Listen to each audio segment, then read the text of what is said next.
É um prazer muito grande eu poder estar aqui essa manhã com vocês. Eu quero agradecer a Deus, em primeiro lugar, por essa oportunidade de poder compartilhar com você um pouco do que eu tenho aprendido e vivido na minha vida e o que a palavra do Senhor tem me transformado. Mas para chegar até aqui eu preciso me apresentar. Meu nome é Leandro, eu sou seminarista, estou no último ano do seminário e tenho servido a essa comunidade como pastor adjunto em 2 campos, em Barão Geraldo e ali no campo Chácara Cambuí.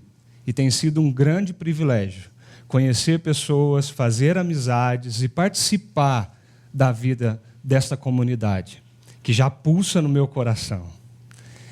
Mas, além disso, eu sou de Minas. Quem me ouve falar já sabe do meu sotaque, né? Tem gente que me para e fala assim, peraí, você é mineiro, né? Não tem jeito de não perceber isso. Mas, nesse momento, saindo de Minas, vocês já tiveram aquela sensação de subir uma montanha-russa, aquele barulho fazendo tec, tec, tec, tec, tec, e a hora que você chega lá em cima, você para. É assim que eu estou me sentindo agora. E como eu estou nervoso, eu gosto de orar quando eu estou nervoso. E eu queria convidar você a fazer essa oração comigo. Vamos fazer assim? Senhor, é uma honra muito grande poder abrir a Tua palavra e poder participar desse momento aqui, Senhor. Muito obrigado, ó Deus, porque o Teu Filho veio a nós. E através dele, palavras como esta, da nossa reflexão dessa manhã, podem encher o nosso coração e transbordar a nossa vida, Pai. E nesse momento, que não seja eu, mas que o Teu Santo Espírito aplique essa palavra aos nossos corações. Esta é a minha oração, em nome de Jesus. Amém. Como já foi dito aqui, esse mês é um mês de muita festa para a nossa comunidade. É muito bonito ver momentos como este, onde pessoas sobem aqui, professam a sua fé e declaram quem é esse Jesus para o teu coração. Eu estava sentado ali naquela cadeira, imaginando, nossa, há quantos e quantos e quantos anos isso é feito pela Igreja de Deus. E como é bonito, desde os mais jovens até os mais adultos, serem recebidos em nossa comunidade. Pensando nesse propósito, nós estamos falando numa série com o nome de Sob Nova Direção. Como entender a vida de um discípulo de Jesus, um discípulo de Cristo, a partir dessa nova história, dessa nova transformação, onde tudo se fez novo. Nós vimos nas semanas anteriores que, para uma nova direção, nós entendemos que teve uma antiga direção. E na antiga direção, algumas características, algumas qualidades dessa vida eram determinantes. Por exemplo, numa primeira mensagem aqui, o pastor Wellington trouxe para nós que a vida numa antiga direção era uma vida centrada no hoje, uma vida imediatista, pensando no aqui, no agora, sem perspectiva de futuro, sem perspectiva do amanhã. Era uma vida que só pensa hoje. Mas, numa nova direção, nós temos uma perspectiva de legado. Nós sabemos que o que fazemos hoje aqui, com o nosso testemunho de fé, é um legado para as próximas e futuras gerações. Numa vida sobre a antiga direção, nós vemos indivíduos controlados pelo individualismo. Eu penso em mim, e somente em mim. O centro da minha existência está o meu ego, o meu egocentrismo. Mas sobre a nova direção, semana passada nós podemos ouvir sobre isso, que nós temos um movimento contra, ou na contramão desse individualismo. Agora nós entendemos que nós não somos sozinhos. Agora nós entendemos que nós não caminhamos para nós mesmos. Mas agora nós vivemos em comunidade. Uma vida sobre a antiga direção é uma vida marcada pela ausência de Deus. Onde Deus não está presente em um relacionamento com aquela pessoa, mas sobre nova direção, um novo tempo se desponta num relacionamento com um Deus que é presente todos os dias. E é sobre isso que nós vamos aprofundar um pouquinho essa manhã. Mas semana que vem também, nós vamos ver que uma vida sob a antiga direção é uma vida fragmentada e possui os seus relacionamentos fragmentados. Mas sob nova direção, essa vida recebe agora uma família. Uma família estendida que acolhe pessoas fragmentadas e colocam ela num corpo vivo e pulsante. Hoje, nós trataremos sobre a terceira palestra dessa série. Uma vida sob nova direção, a partir de um marco de um novo tempo. Como vocês podem ver, o nosso cenário todo preparado, ele mostra um layout de planejamento de uma construção, uma reforma, uma transformação. E não é difícil quando nós passamos pelos lugares e temos contatos com estabelecimentos. Eu não sei se você já viveu essa experiência de estar caminhando num shopping ou talvez em alguma cidade e se deparar com um estabelecimento antigo. O visual não é muito legal. Você entra naquele estabelecimento para participar ali e, de repente, o atendimento não é o dos melhores. Você olha para os produtos oferecidos e você não se agrada daquilo também. O estabelecimento está decadente. O estabelecimento está ruim. E ele precisa passar por uma transformação para que experiências frustrantes como essa não se repitam. Às vezes, em estabelecimentos como esse, uma nova direção toma conta daquele lugar, uma nova gestão, uma nova administração, uma pessoa ou um grupo compra aquele estabelecimento e promove ali uma transformação de valores, de visão, uma transformação naquilo que o estabelecimento acredita ser. Nisso, a gente chama de marco. Uma nova gestão começou ali. Para simbolizar esse marco, essa nova gestão agora quer tirar todo o estigma de ruim, o estabelecimento que não estava funcionando muito bem, e para externalizar isso, eles colocam uma placa. E essa placa externa simboliza uma mudança que está acontecendo de dentro para fora naquele estabelecimento. Muitas coisas foram mudadas. Talvez até as pessoas que serviam naquele lugar foram mudadas, porque uma nova visão chegou. Um novo modo de atender os clientes chegaram. E isso é simbolizado por essa placa. Para que isso se torne cada vez mais real, o novo grupo, ou a pessoa que faz a gestão desse novo local, ele promove uma reforma interna e uma reforma externa. A fachada é mudada. E quando você passa ali, você sabe que é a mesma loja. E você conhece ela, mas parece que está tão diferente. Dá aquela vontade de experimentar o que tem lá dentro, porque agora mudou. Quando você vê essa placa, parece que algo sinaliza para você: olha, eu acho que agora eu posso dar uma segunda chance para aquele estabelecimento.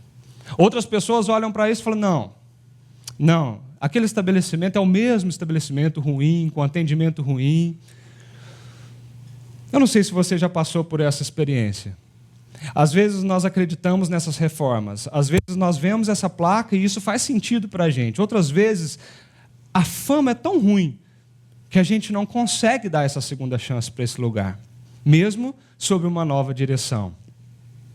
O que nós estamos falando aqui é quais seriam as características que esse novo gestor, essa nova pessoa que administra aquele local, precisaria prestar atenção para que eles conseguissem atingir as pessoas e dar credibilidade para essa reforma, esse novo tempo daquele estabelecimento. Nisso, nós vemos que era um produto ruim, nós vemos que tinha uma estrutura ruim, nós vemos que tinha um atendimento ruim e nós podemos marcar vários pontos onde esses estabelecimentos precisariam de ajustes. Mas a grande pergunta é: por que os clientes desaparecem? Uma empresa, a Standard Oil Company, fez uma pesquisa perguntando isso: por que os clientes desaparecem de estabelecimentos? E o resultado dessas pesquisas nos mostram algo importante para ser observado. Eles constataram que 1% do desaparecimento dos clientes é por causa da morte. O cliente morreu, não tem como ir lá mais. 3% é por causa de mudança. Você mudou da cidade, você mudou do bairro, agora você está bem afastado e você não pode ir lá mais.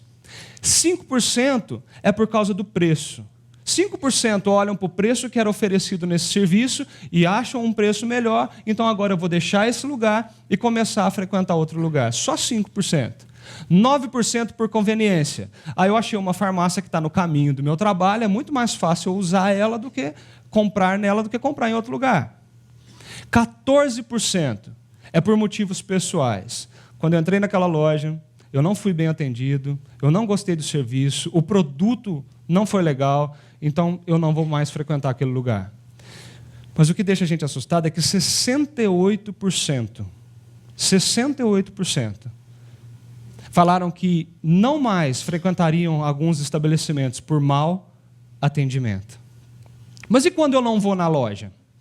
E quando eu não vou em algum lugar, mas agora eu compro coisas online, pela internet?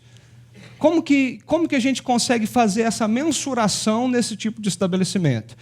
A American Standard fez uma pesquisa também sobre a desistência das compras online e qual seria o fator que faziam as pessoas comprarem em algum lugar e, de repente, desistirem da sua compra no meio do processo ou talvez nunca mais acessarem aquele lugar.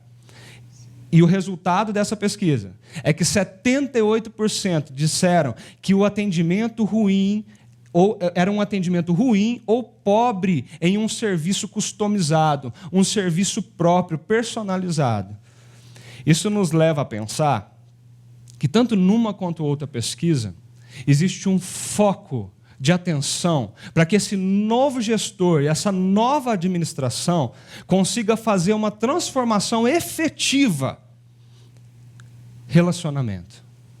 Nós somos seres relacionais. Nós somos pessoas que nos relacionamos o tempo todo. Por mais que às vezes consideremos nós mesmos como indivíduos únicos e separados, nós nos relacionamos o tempo todo. Nós estamos em família, isso é relacionamento.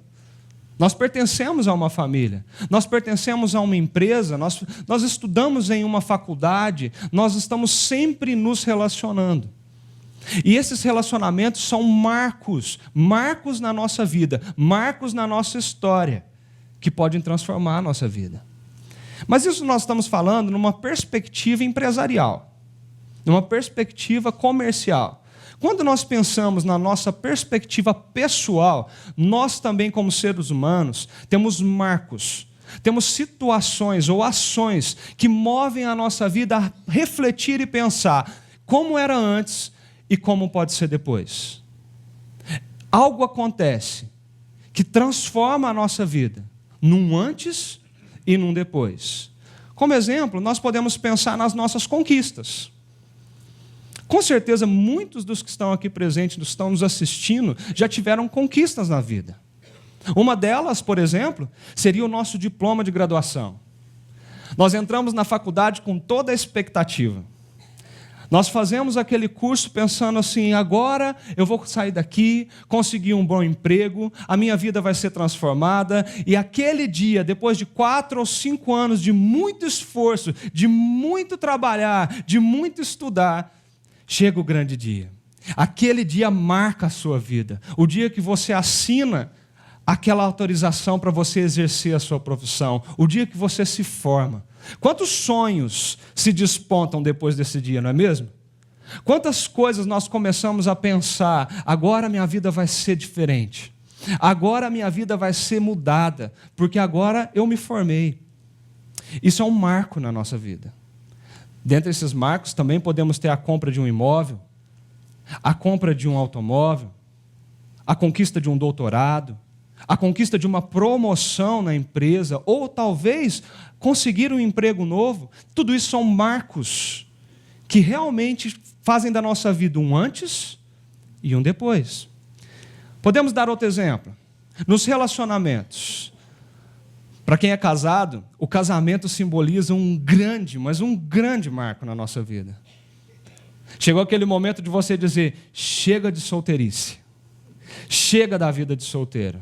Daqui para frente, a minha vida vai ser completamente diferente. Nunca mais sozinho.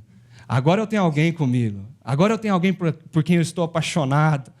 Isso é o casamento marcando, delimitando um antes e um depois da nossa história. Quando você casa, chegam os filhos.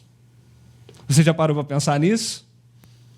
Quando os filhos nascem, você magicamente se transforma. Antes eu não era pai, agora eu sou pai. Uma chave vira dentro do nosso coração. Parece que o mundo fica diferente. É um marco. Com certeza algo que delimita a nossa vida em antes e depois. Outro exemplo. Existem alguns marcos que nós não programamos, mas que a sociedade impõe para a gente. Por exemplo, todo fim de ano, nós temos aquela sensação de que agora as coisas vão mudar. Você chega no fim do ano e começa a fazer seus planejamentos, as suas metas para esse ano. Quais vão ser as minhas metas para o ano de 2017? E você fala, esse ano eu emagreço 10 quilos. Esse ano eu começo a estudar inglês, eu preciso aprender uma nova língua. Esse ano eu vou dar uma reestruturada na minha empresa. Você já passou por essa situação? De chegar em dezembro e dar aquele frio na barriga e olhar para o ano que está chegando e falar assim, eu preciso mudar. E quando chega a virada do ano, você fala assim, esse ano vai ser diferente. Marcos na nossa história. Mas não existem só marcos bons. Existem marcos na nossa história pessoal que são ruins. Por exemplo, alguma derrota. Você estava trabalhando há mais de 15 anos numa empresa e a empresa entra em crise. E, de repente, você é chamado na sala dos recursos humanos e você recebe a notícia que você vai ser demitido. Aquilo vem como uma pedra sobre você. Esse é um marco. Parece que antes dessa demissão eu era uma pessoa, depois dela eu sou outra. Além disso, nós podemos pensar nas limitações que a própria vida traz para a gente. De repente, você ansioso pega o telefone e do outro lado você recebe uma chamada dizendo, Leandro, nós precisamos que você compareça aqui no hospital, no consultório do seu médico. E ali você recebe um diagnóstico de alguma doença grave, limitante, que sabe que os seus sonhos vão ser paralisados, as suas perspectivas vão ser paralisadas, você vai ser um antes desse diagnóstico, outro depois dele. Eu me lembro muito bem, quando eu estava estudando para fazer vestibular, eu sou formado em enfermagem, e o meu avô apresentou o diagnóstico de câncer. E naquele momento a nossa família se mobilizou para dar o maior suporte que o meu avô poderia ter.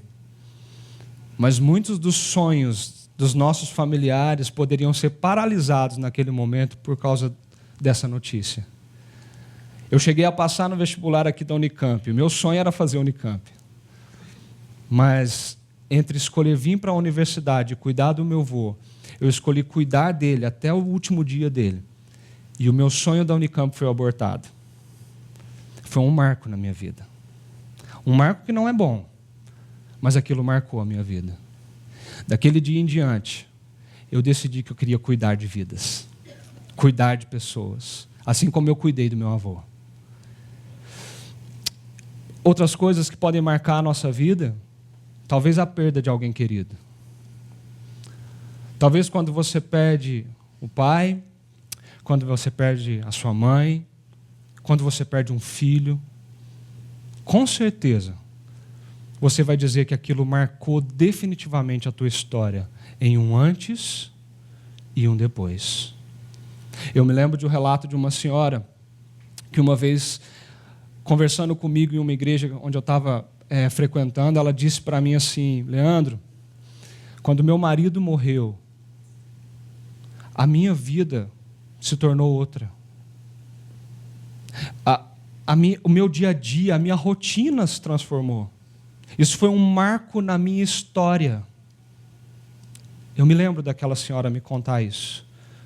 Esses marcos transformam a nossa vida. E todos nós temos marcos importantes na nossa história. O que está em questão aqui é que esses marcos, eles delimitam uma antiga e uma nova direção para a nossa vida. Esses marcos é como se fossem sinais que apontam para uma perspectiva diferente, uma transformação da nossa vida, da nossa rotina, da nossa estrutura, da nossa família. Algo era assim no passado, e depois disso acontecer, transformou a nossa realidade. A grande diferença, a grande sacada aqui é quem está sentado na cadeira de comando do teu coração. Grandes marcos podem acontecer, mas nós precisamos entender que a chave da transformação, a chave da boa transformação, a chave da verdadeira transformação é entender quem deve sentar nessa cadeira, a cadeira que comanda os nossos sentimentos, a cadeira que comanda a nossa razão e a nossa vida, os nossos valores, os nossos princípios. É por isso que a Bíblia dá um nome bem específico para as pessoas ou coisas que sentam nessa cadeira. A Bíblia, como nesse versículo de 2 Coríntios, fala o seguinte: o Deus dessa era cegou o entendimento do descrente, para que não vejam a luz do evangelho da glória de Cristo, que é a imagem de Deus. A Bíblia chama de Deus ou deuses aquelas coisas ou pessoas que nós colocamos sentados nesta cadeira, que controla as nossas emoções, que controla o nosso coração, que controla os nossos valores, os nossos princípios. Esse é o nome que a Bíblia dá. E eu queria que você refletisse comigo. O Deus dessa era, quem está sentado na cadeira das pessoas, controlando a vida das pessoas, o CEO do coração dessas pessoas? Quando nós olhamos ao nosso redor, na nossa era, nós podemos perceber que um dos grandes deuses com D minúsculo, que está sentado nessa cadeira, seria o pluralismo. John Stott, no seu livro Discípulo Radical, fala que nós podemos ser controlados por 4 ismos diferentes. O pluralismo é aquele que olha para todas as verdades e tudo tem o seu valor. Você não tem um caminho traçado, você pode seguir qualquer caminho. Você pode acreditar em qualquer coisa. Você deve ser respeitado, amado por qualquer verdade que estiver sentado no teu coração. Esse pluralismo, ele traz caminhos diferentes e múltiplos para cada indivíduo e cada pessoa. O grande problema é que o pluralismo,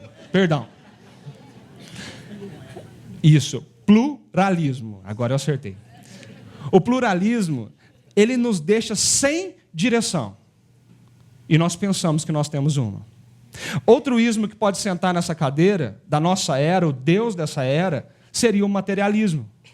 Você já parou para pensar e para acompanhar o que está acontecendo no nosso mundo? As pessoas agora se identificam pelo que elas têm e não pelos que elas são. A identidade da pessoa agora parece que tomou forma de acordo com a marca da roupa que ela usa, a placa do carro que ela tem, talvez o condomínio que ela mora, a empresa que ela trabalha. O que ela tem serve à sua identidade. E quanto mais ela tem, mais ela quer ter. O materialismo está presente no nosso contexto. Outro ismo que pode estar sentado nessa cadeira, o relativismo ético. Você já pensou e já conversou com alguém que de repente você fala assim, não, isso para mim é errado, e a pessoa fala assim, não, não é assim. Não é bem assim. Depende. Isso é muito relativo. Depende do teu contexto, depende de onde você está inserido. E coisas que são literalmente erradas para nós, para outras pessoas, está tudo bem, está tudo certo. De repente, a traição no casamento se tornou uma coisa tão simples, tão banal, tão relativa. Se você não é feliz, qual o problema? O relativismo ético faz a gente não ter uma linha para ser seguida, mas simplesmente relativizar tudo que vem na nossa vida. E por fim, outro ismo que pode estar sentado na nossa cadeira seria o narcisismo. Nós vivemos na era das redes sociais. Nós vivemos na era da selfie. Nós vivemos naquela era onde tudo vira foto. De alguma forma você quer mostrar quem é você. Nós vivemos na era das academias, na era das grandes cirurgias plásticas, na era da vaidade, onde o eu está sentado no trono que governa a tua vida. E eu preciso ser alguém colocando para as pessoas quem eu sou, o centro da minha vida, o narcisismo. Todos esses ismos, todas essas ideologias, todas essas filosofias, elas sentam na nossa cadeira, mas nós bem sabemos que elas estão contaminadas, distorcidas pela realidade do pecado. Quando o nosso relacionamento com Deus foi desconectado, o pecado, ele controla grandes filosofias. E isso promove em nós algumas coisas distorcidas que trocam o gerente do nosso coração por falsos gerentes, por falsos administradores. E essa autoridade, ela é distorcida. Podem até existir marcos. Podem até acontecer coisas na sua vida que mudem para um antes e depois na tua trajetória. Mas, se ainda continuar o Deus dessa era sentado na tua cadeira, você pode colocar qualquer nome, no ismo que você quiser, sentado ali, que ele vai continuar manchado e distorcido pela condição do pecado. Com o eu no centro de todas as coisas. Porque a grande questão é quem assenta na cadeira que dirige, que controla, que marca os valores e princípios da nossa vida. Quando eu olho para esse contexto, eu me lembro de uma pessoa, Saulo. Eu olho para a história narrada de Saulo e eu fico pensando quem era Saulo na antiga direção. Saulo era um fariseu, um judeu temente, fiel, um fariseu que rigidamente servia à lei e rigidamente obedecia àqueles comandos da lei do judaísmo. Saulo era legalista. Ele obedecia à lei de forma rígida e queria fazer com que todos obedecessem à lei de forma extremamente rígida. Saulo era zeloso e implacável, chegando a perseguir pessoas por causa da lei, chegando a colocar pessoas presas por causa da lei, chegando a decretar morte de pessoas por causa da lei. Saulo era legalista, era implacável, era zeloso. Mas algo acontece na vida de Saulo. Certa vez, no caminho de Damasco, Saulo é surpreendido por uma forte luz, uma grande luz. Saulo tem uma queda pela surpresa daquele momento. E uma voz é ouvida por Saulo. Saulo, Saulo, por que me persegues? Mas Saulo perseguia cristãos. Saulo estava perseguindo aquela seita cristã que nasceu de Nazaré com aquele profeta. Era isso que ele perseguia, mas aquela voz soava forte. Saulo, Saulo, por que me persegues? O próprio Jesus aparece para Saulo num encontro no caminho de Damasco e marca a vida de Saulo definitivamente. Daquele momento em diante, aquele que sentava na autoridade, na sala de comando do coração de Saulo é destronado. Ele compreende quem era Jesus Cristo e uma nova direção é dada em sua vida. Saulo, nessa nova direção agora, Paulo assume uma nova identidade de perseguidor da igreja, muitas vezes perseguido. Saulo, que virou Paulo, agora tem uma nova fé. Não mais legalista, não mais acreditando nas suas obras, naquilo que ele faz, mas agora uma fé na graça de Jesus Cristo. Paulo agora muda o seu comportamento e Paulo parte a compartilhar tudo isso com um grande número de pessoas. Por onde ele ia, ele plantava igrejas e compartilhava dessa graça que o alcançou, essa graça que veio sobre ele. Uma dessas igrejas foi a igreja de Corinto. Numa das viagens de Paulo, ele planta uma igreja em Corinto. E Corinto era uma cidade terrível. Corinto era uma cidade conhecida da época, uma cidade grande, uma cidade comercial, mas também um centro religioso. Corinto era marcada por uma vida promíscua. Corinto era marcada por uma vida ruim, uma fama terrível. Era tão terrível a fama daquela cidade que os pensadores da época inventaram um nome, um apelido para as pessoas quando as coisas não davam muito certo, quando elas viviam uma vida totalmente degradante. Eles falavam assim, corintianizar. Sem piadas com Corinthians, tá? Mas eles falavam nesse movimento de corintianizar. Você está corintianizando, você está vivendo uma vida péssima, você está vivendo uma vida ruim, uma vida promíscua. Isso era corintianizar, de tão degradante era aquela cidade. Paulo chega ali, Paulo mostra o evangelho para aquelas pessoas se encantam com a graça de Deus, e ali nasce uma igreja forte, uma igreja pulsante. Em uma viagem de Paulo, ele descobre que algumas pessoas ali estavam falando muito mal dele e duvidando da autenticidade do seu apostolado, duvidando desse encontro, duvidando dessa transformação, duvidando do que Paulo dizia. E Paulo escreve um trecho da sua carta, 2 Coríntios, falando para a gente um pouquinho e tentando responder para aquela igreja, principalmente 3 perguntas. Qual é o marco? O que aconteceu com Paulo e o que acontece com a nossa vida, que tudo se faz novo? Como é esse novo tempo? A partir de agora, o que aconteceu na vida dele? Qual foi a transformação? E na nossa? E qual é a garantia? A garantia de que essa transformação acontece, a garantia de que ela é efetiva, a garantia de que nós podemos ter uma segunda chance. E por fim, qual é a nova missão? Se eu compreendo as 3 primeiras perguntas, eu compreendo que agora Paulo tem uma nova missão e eu e você também temos uma nova missão. E eu queria convidar você a pensarmos um pouquinho nessas 4 perguntas. Primeira delas, qual é o marco? O texto de 2 Coríntios, capítulo 5, versículo 11, começa a descrever um pouco sobre isso que aconteceu na realidade de Paulo. Diz o texto assim, uma vez que conhecemos o temor do Senhor, procuramos persuadir os homens. O que somos está manifesto diante de Deus. E esperamos que esteja manifesto também diante da consciência de vocês. Paulo está dizendo para aquela igreja sobre essa perseguição que ele vem sofrendo, sobre as dúvidas levantadas ali. E eu quero destacar aqui que essa palavra temor, phobon, no grego, quer dizer medo.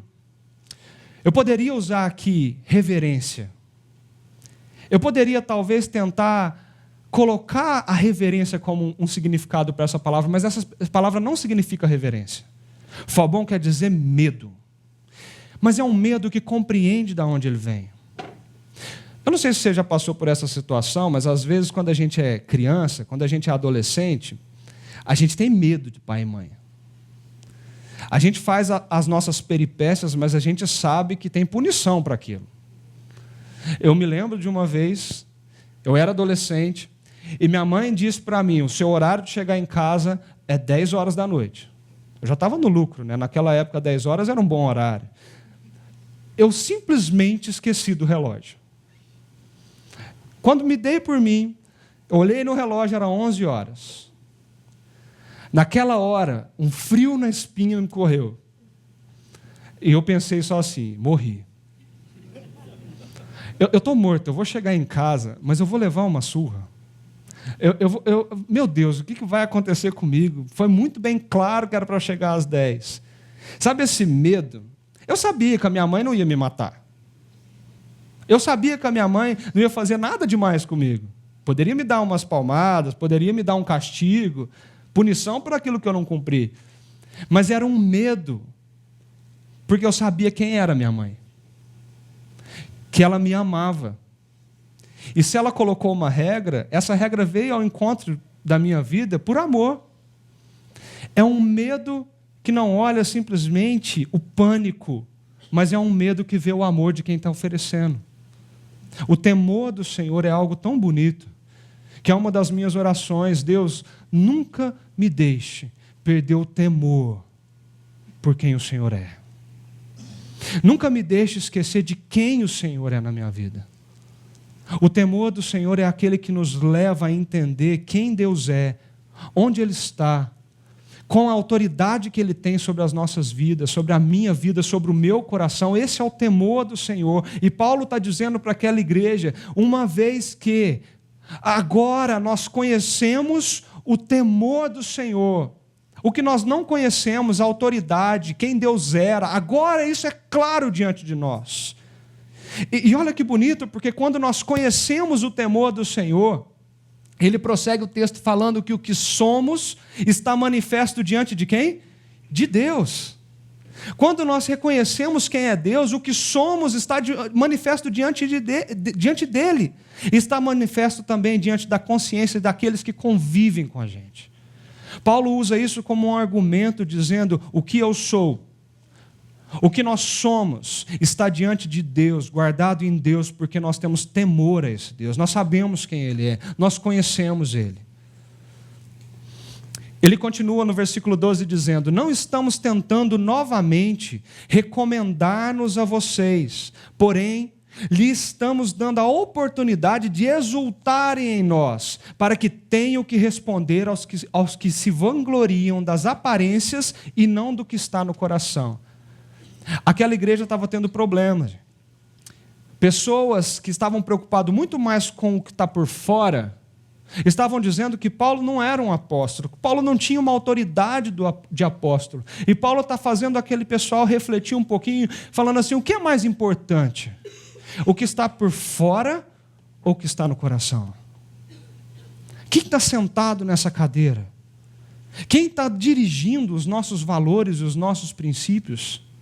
Paulo continua dizendo assim: se enlouquecemos, é por amor a Deus, e se conservamos o juízo, é por amor a vocês.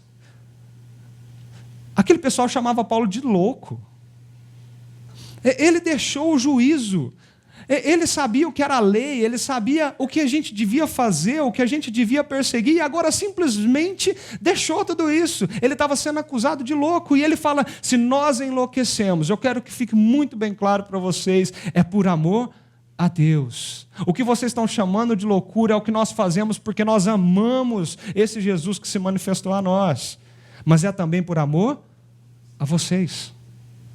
Eu me lembro de Jesus respondendo uma das perguntas na sua vida aqui na terra, dizendo que nós devemos amar a Deus com toda a nossa força e ao nosso próximo como a nós mesmos. Esse amor nos move. E olha que bonito isso. Esse versículo me emociona, porque ele fala assim: pois o amor de Cristo nos constrange, porque estamos convencidos de que um morreu por todos, logo todos morreram. A palavra aqui, amor, é ágape. Ágape é uma palavra que tem um significado de um amor sem interesse. A palavra ágape quer dizer que é um amor que se oferece, mas que não espera nada em troca. Esse é o amor que Jesus Cristo tem por mim e por você. Um amor que não está esperando as obras boas da sua mão em troca, mas que Ele se deu sem interesse nenhum de retorno.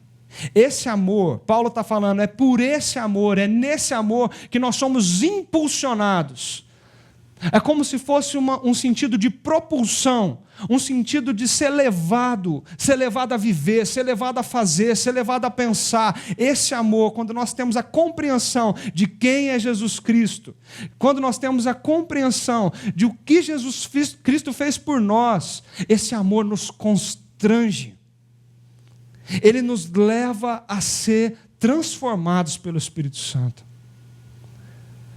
Na versão em inglês, essa palavra foi traduzida por controla, governa. Esse amor nos cerca por todos os lados e leva a nossa vida por um ritmo diferente, a passos diferentes. Por quê?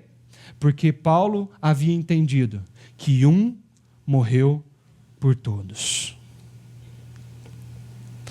O foco e o centro desse amor que nos impulsiona é a compreensão do que Jesus fez naquela cruz. O centro desse amor que nos impulsiona é entender que nós nos desconectamos do Criador, E optamos por viver uma vida pluralista, individualista, materialista, uma vida relativista, uma vida narcisista. Sem Deus, a nossa vida se preenche dessas outras coisas. E nós somos contextualizados com isso no nosso dia a dia. Mas Cristo pagou o preço desses pecados naquela cruz. Morreu no nosso lugar. E ressuscitou para que eu e você tivéssemos vida. E agora esse amor nos impulsiona. Esse amor nos faz olhar as coisas de forma diferente, nos faz agir de forma diferente. Olha o que Paulo fala. E ele morreu por todos, para que aqueles que vivem já não vivam mais para si mesmo, mas para aquele que por eles morreu e ressuscitou. Tem um significado, tem um porquê nessa morte, para que não vivam mais para si mesmo. A minha vida agora não é significada naquilo que eu acredito, nas muitas e grandes teorias que tem espalhadas por aí. A minha vida agora não é significada no meu relativismo ético, no meu narcisismo, não é o meu ego que manda naquilo que eu sou. Porque agora eu estou sobre uma nova direção. Eu entendi, eu compreendi quem é Jesus e o que Ele fez por mim. Qual é o marco na vida de Paulo? O encontro com Jesus. Qual é o verdadeiro marco que precisa acontecer na nossa vida para que uma transformação genuína se realize nos nossos dias? Um verdadeiro encontro com Jesus.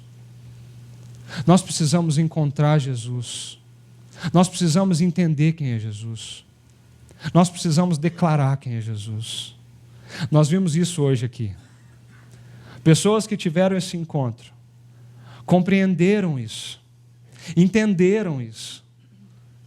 E hoje vieram aqui na frente de uma forma tão linda, estabelecer um marco. Eu encontrei a Cristo e fui transformado por Ele. Uma placa sob nova direção foi colocada sobre as nossas vidas. O batismo é um sinal visível daquilo que aconteceu na sua vida internamente. O batismo simboliza algo para que todos possam ver de uma transformação que está sendo operada em você pelo Espírito Santo. O encontro com Jesus. E é isso que nós presenciamos hoje aqui nessa manhã. Nós precisamos reconhecer que esse é o maior marco da nossa vida. Mas quando nós encontramos com Jesus, quando Paulo encontrou com Jesus, ele responde: o que é esse novo tempo? O que aconteceu? Como é esse novo tempo? E olha o que o texto de 2 Coríntios continua dizendo. De modo que, de agora em diante, a ninguém mais consideramos do ponto de vista humano.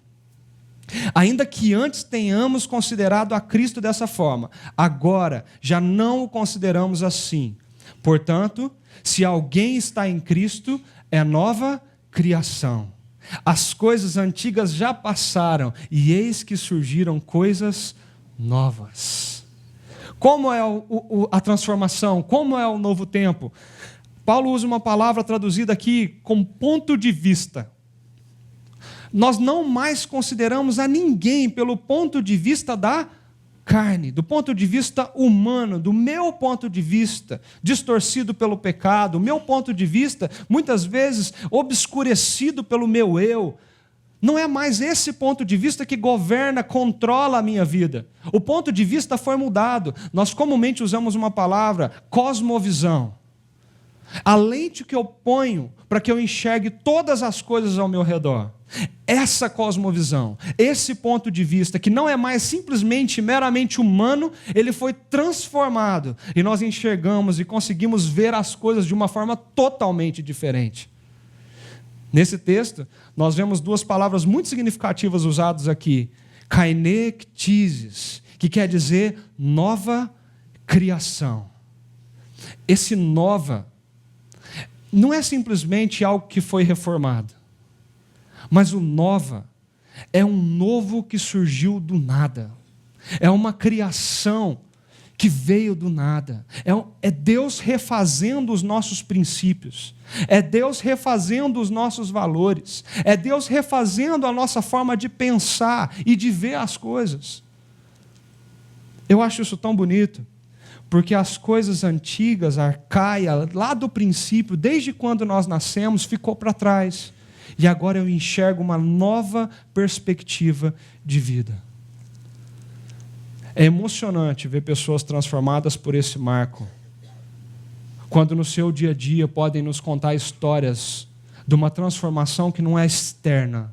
Simplesmente agora frequenta uma religião ou uma igreja. Mas é uma transformação que vem de dentro para fora. A pessoa tinha valores distorcidos, ela mentia. Ela não se importava, ela relativizava a mentira. E eu posso usar quando der certo.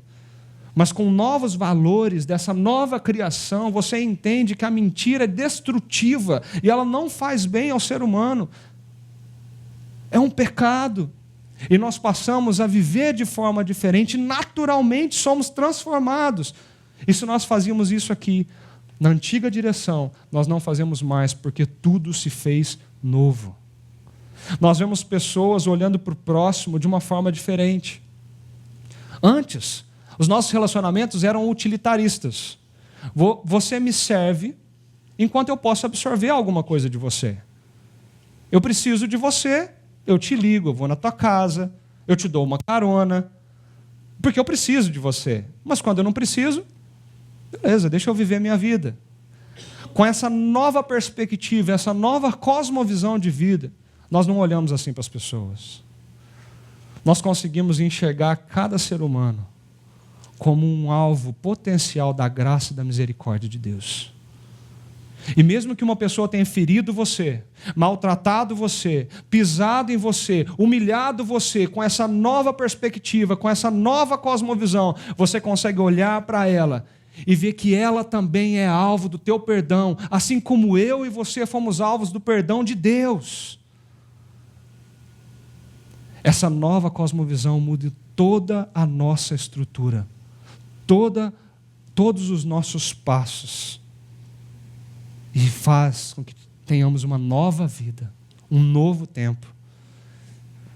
A grande questão é que no Deus dessa era, quem sentava nessa cadeira era o pluralismo, materialismo, o relativismo e o narcisismo.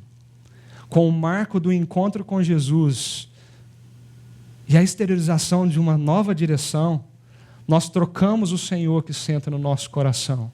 E agora, ao invés de pluralismo, nós nos sustentamos pela singularidade de Cristo. Quando algo vem sobre a nossa vida, nós sabemos que não são vários os caminhos a seguir. Nós sabemos que só temos um caminho, uma verdade e uma vida. E isso está concentrado na pessoa de Jesus Cristo. Quando nós vivíamos na antiga direção, o materialismo nos ditavam as regras. Agora, nós podemos e devemos viver numa simplicidade, assim como ele viveu.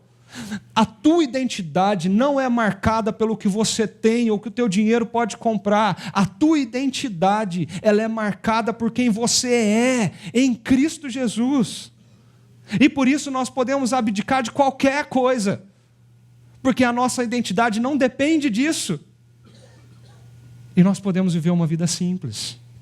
Ao invés de relativizar todas as coisas e ficarmos totalmente sem direção do que é certo e o que é errado, cada um tem um certo e cada um tem um errado, nós temos a obediência como princípio da nossa vida, nós entendemos que o temor do Senhor está em nosso coração, nós sabemos quem Ele é, e que o amor do Senhor nos constrange, nos impulsiona a viver uma vida diferente, e nós obedecemos não porque é uma lei, nós obedecemos porque o nosso coração entendeu quem é Deus, quem é Jesus. Nós obedecemos porque nós somos impulsionados por essa graça e por esse perdão. Antes o narcisismo fazia parte da nossa trajetória. Com o marco de Jesus, o amor é o que rege todas as coisas e todas as nossas ações. Você pode sim, meu querido, olhar para quem está do teu lado, mesmo ferido e machucado. Você pode sim olhar para essas pessoas e dizer: em Cristo Jesus, eu amo você. Esse amor nos transforma.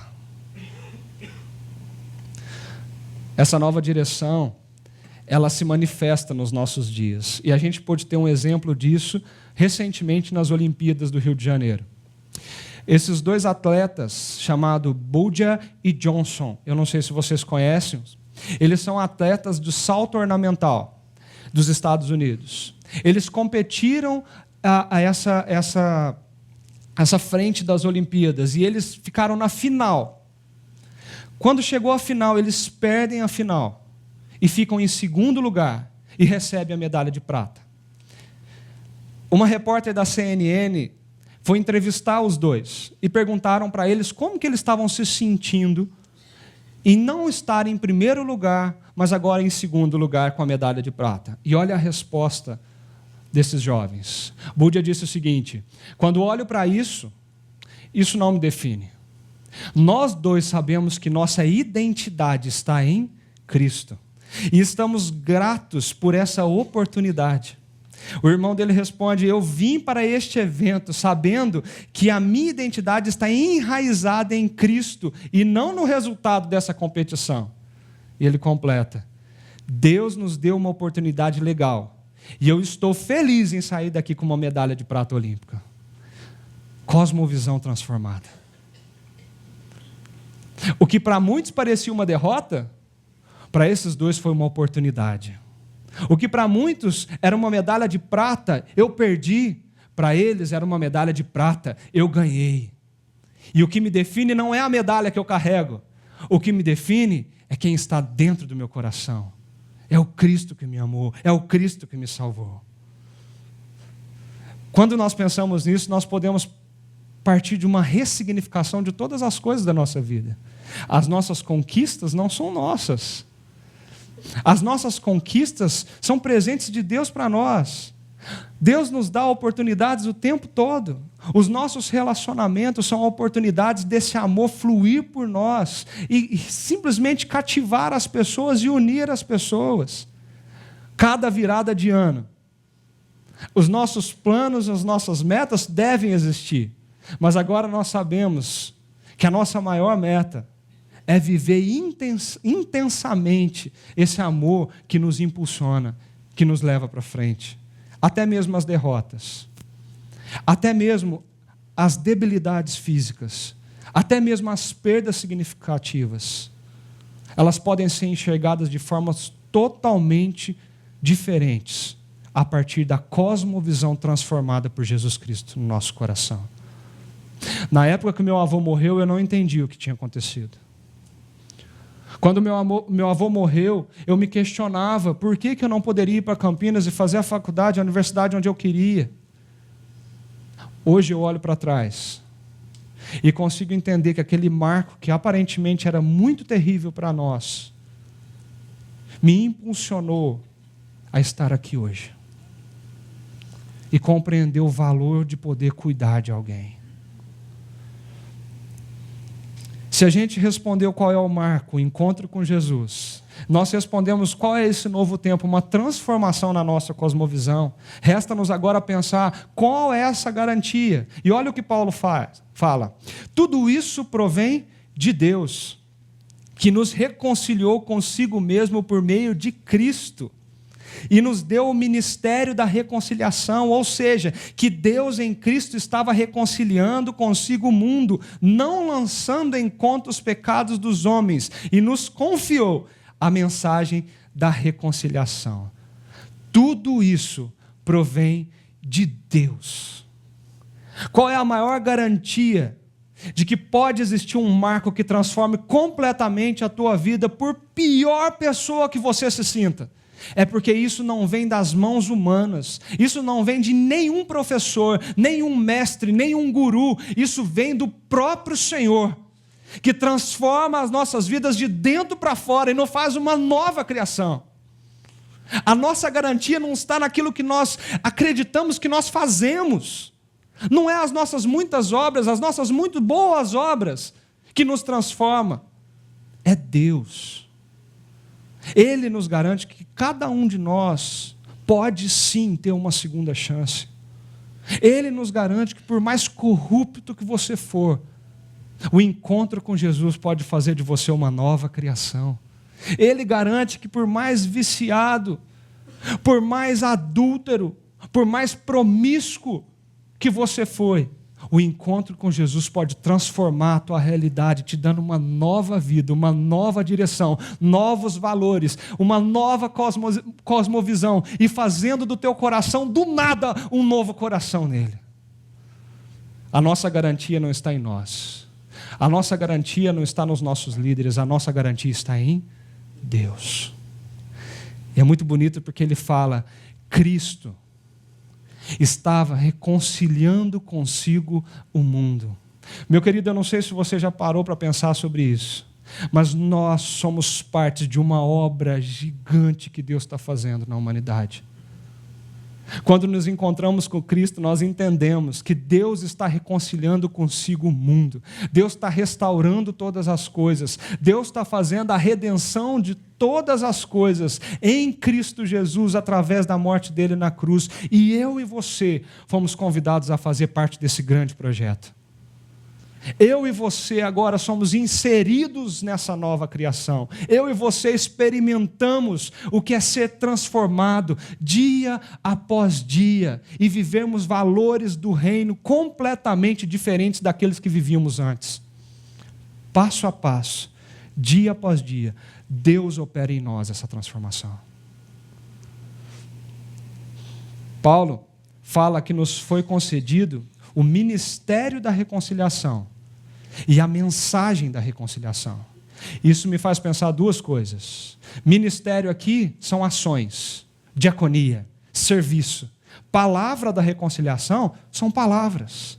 Sabe o que isso quer dizer? Que essa transformação, essa obra, transforma as nossas palavras e as nossas atitudes.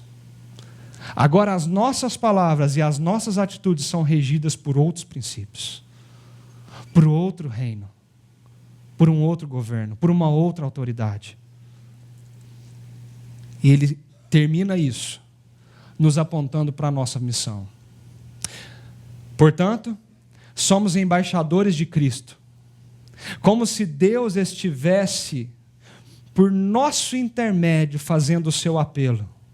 Por amor de Cristo, amor a Cristo lhe suplicamos, reconciliem-se com Deus. Deus tornou pecado por nós aquele que não tinha pecado, para que nele nos tornássemos justiça de Deus. Deus nos convida para um novo sentido da vida, uma nova missão. Certa vez eu estava conversando com um jovem, e esse jovem chegou e perguntou para mim assim: Leandro, a minha vida não tem sentido, eu estou a ponto de desistir de viver. Porque parece que tudo que eu faço não me leva a lugar nenhum. Tudo que eu faço não me satisfaz, não me completa, não me preenche. E parece que eu sei que eu tenho que fazer boas ações para as pessoas, mas é vazio isso. Parece que é algo que só que as minhas mãos fazem. Eu sei que eu tenho que estudar para ter um bom trabalho para conseguir ter uma casa, um carro, dinheiro para poder viver uma vida legal, para conseguir fazer uma família, constituir uma família. Eu sei dessas coisas, mas parece que não tem sentido tudo isso para mim. Para onde isso vai dar? Por que eu tenho que viver assim? A minha resposta para esse jovem foi que ele precisava entender a vida dele numa perspectiva totalmente diferente daquilo que ele vinha enxergando. Quando nós entendemos a vida pela cosmovisão do Evangelho, quando nós entendemos que Jesus é o marco da nossa nova realidade, nós conseguimos entender que nós vivemos e existimos nele e por ele. E o fim, o sentido da nossa vida é sermos restaurados e vivemos a eternidade com o nosso Criador. Quando nós pensamos nessa perspectiva, tudo se faz novo. Todas as coisas são ressignificadas e nós conseguimos viver de uma forma totalmente transformada. Agora, as nossas palavras e as nossas ações, elas são uma vitrine dessa nova loja totalmente restaurada, totalmente reformada. E agora elas anunciam com as nossas palavras e com as nossas ações: reconciliem-se com Deus.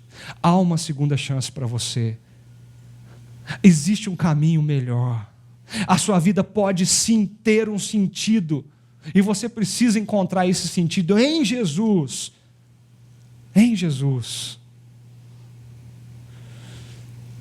Eu quero terminar lembrando de uma história muito famosa, que talvez muitos de vocês já puderam ter ouvido alguma vez.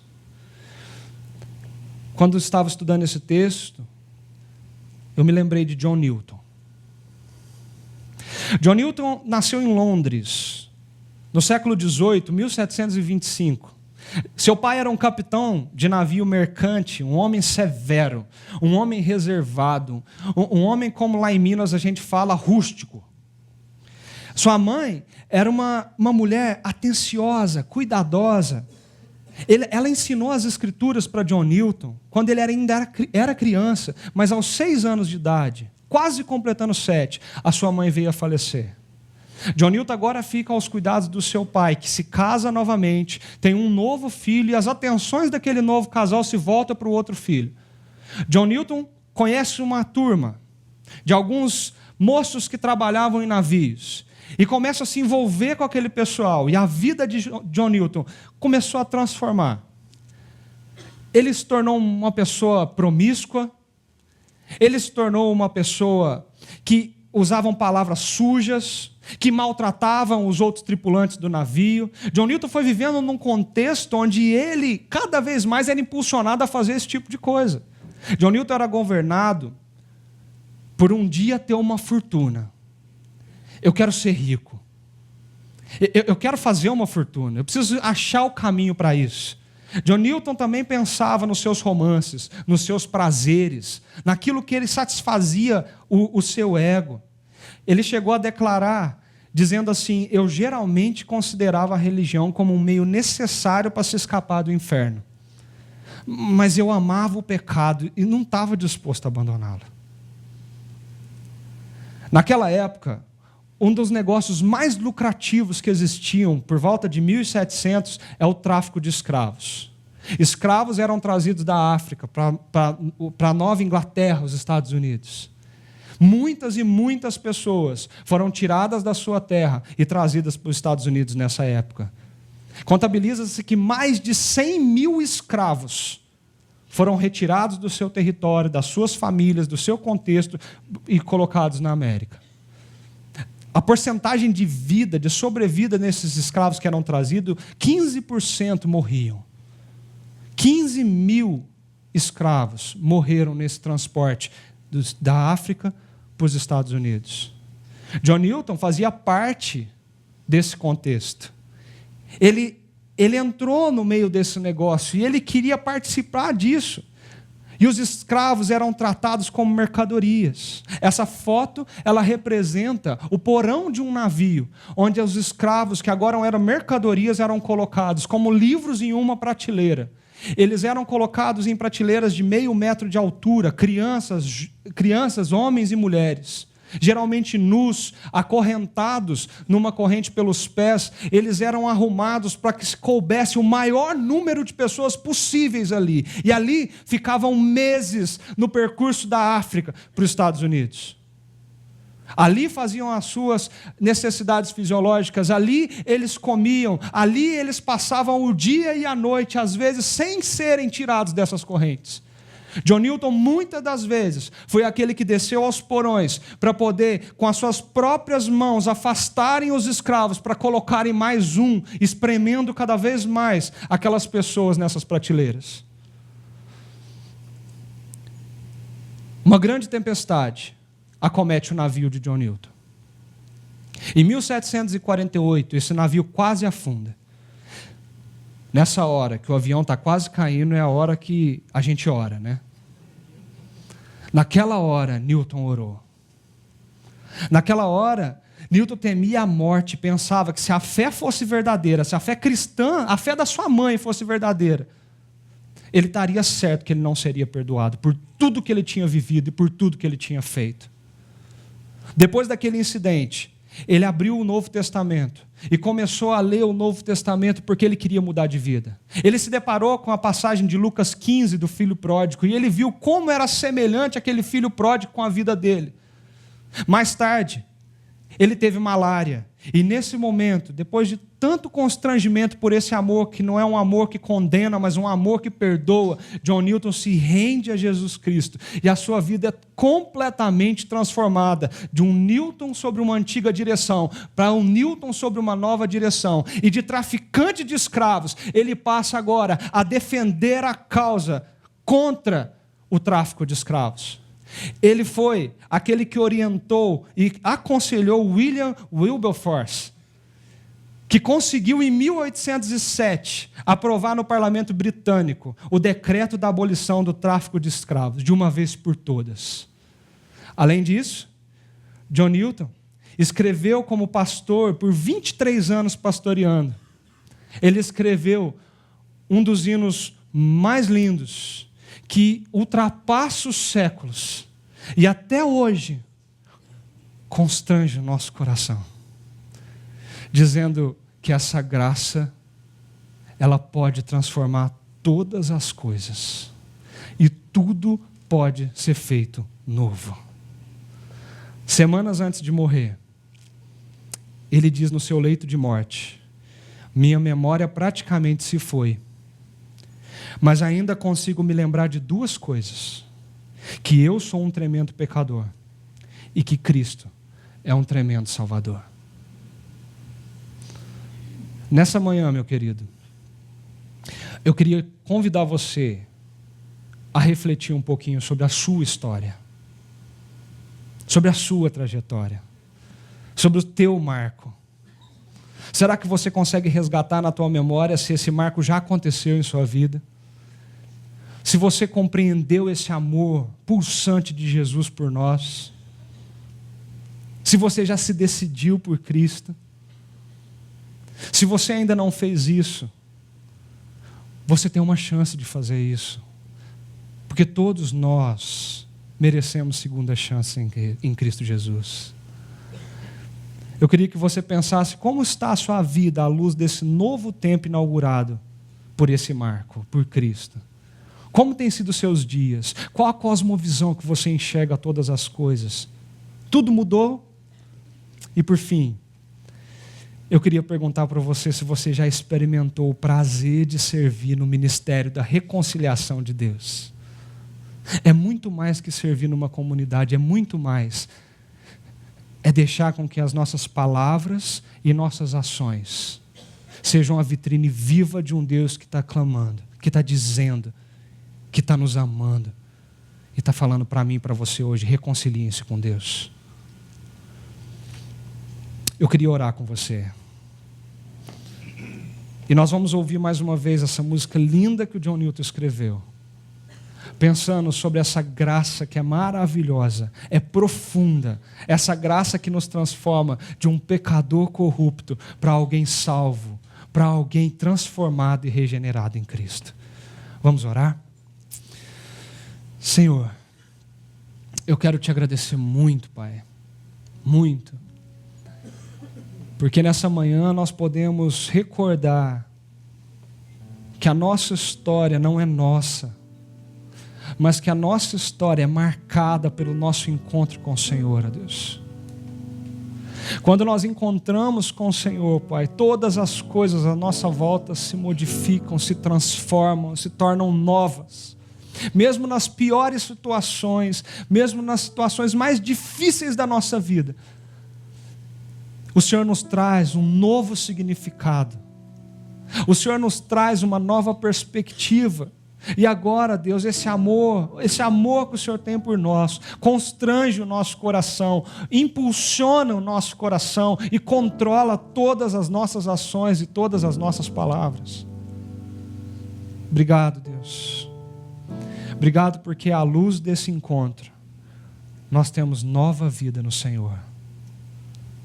E que todos aqui, ao ouvir essa canção, possa dizer com o seu coração que nós estamos libertos para poder viver uma vida para o Senhor. Em nome de Jesus. Amém.